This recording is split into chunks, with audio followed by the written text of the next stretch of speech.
This cult has intergenerational families connecting the human brain to artificial intelligence, which they're openly talking about. They're psychopaths, so they act like psychopaths.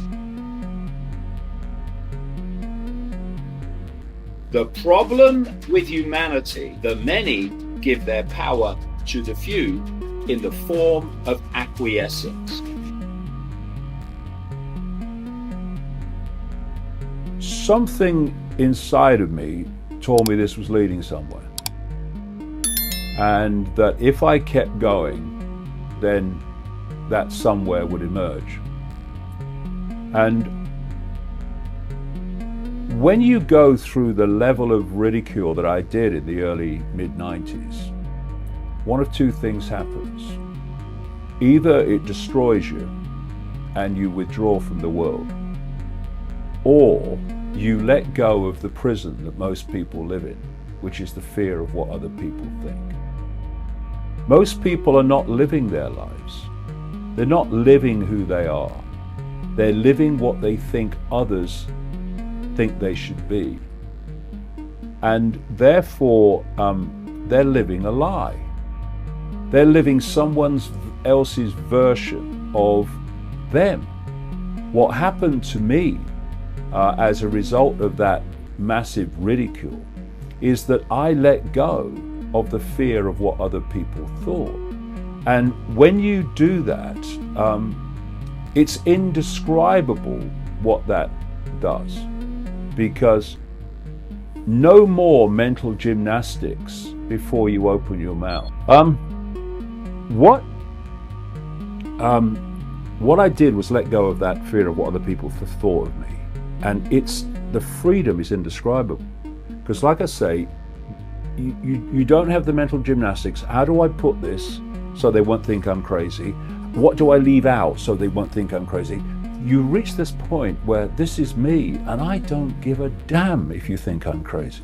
Well, as I've been writing in my books for nearly 30 years now, we're heading into a global state that more and more mirrors what George Orwell was writing about in 1984, and Aldous Huxley, and what Aldous Huxley was writing about in Brave New World.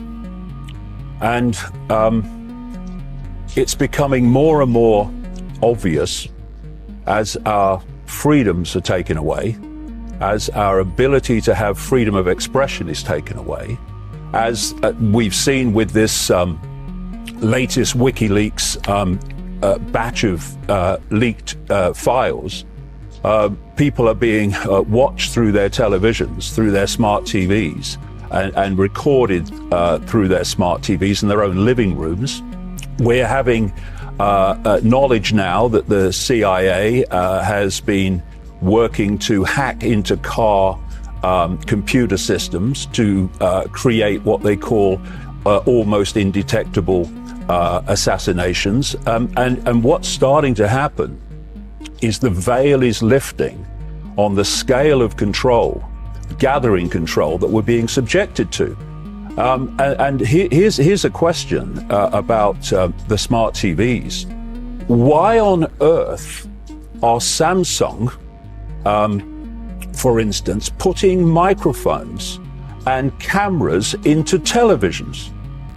Why are we moving now into a direction of driverless cars, which make no mistake, will be compulsory eventually? That's the idea.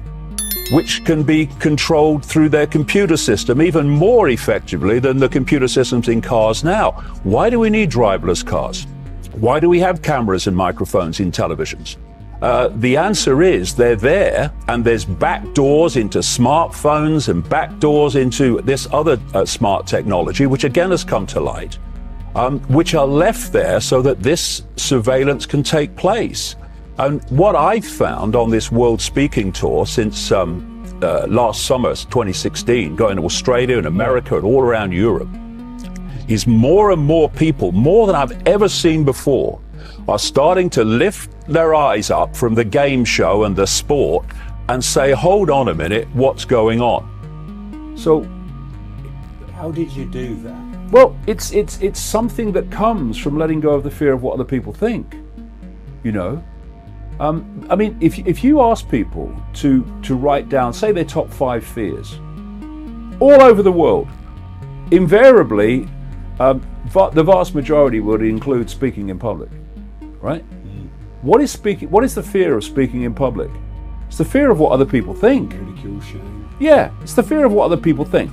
So when you stand on a stage, if you fear what other people think, you can be nervous because the power dynamic is with the audience, because they are going to decide if you feel secure or not. So you're scanning the audience as you're speaking and you're looking for reaction. What do they think of it? That power is there. Once you let go of the fear of what other people think, you can speak to 100 people or 1,000,000 people. It doesn't matter, because the dynamic has changed. The dynamic now says, this is my truth, and I respect your right to make of it what you will and come to your own conclusion. But this is my truth, and your reaction is not going to affect my truth. So however you react to what I'm saying, whether you like it, whether you laugh at it, or whether you condemn it, it doesn't matter to me, because it's my truth and I have a right to speak it. My truth and my security is not dependent on other people's reaction to me. That's I completely respect their right to respond as they choose, but I have a right too not to be affected by it. And so in that way, you can get ridiculed in the street and it don't really affect you. You just shake your head and walk on. There are so many elements to this. When people say, well, why haven't we known about this before? Well, I've spent 20 years in nearly 50 countries researching a great stream of different subjects, which on the face of it appear completely unconnected. And it's only when you connect these apparently unconnectable subjects and areas of society and life that the puzzle pieces fit to the point where you can go, oh, I can see it now. When we say something about someone or do something about someone, we think that that's making a statement about the someone. It's not. Every time it's making a statement about us by what we are, by what we say and what we do.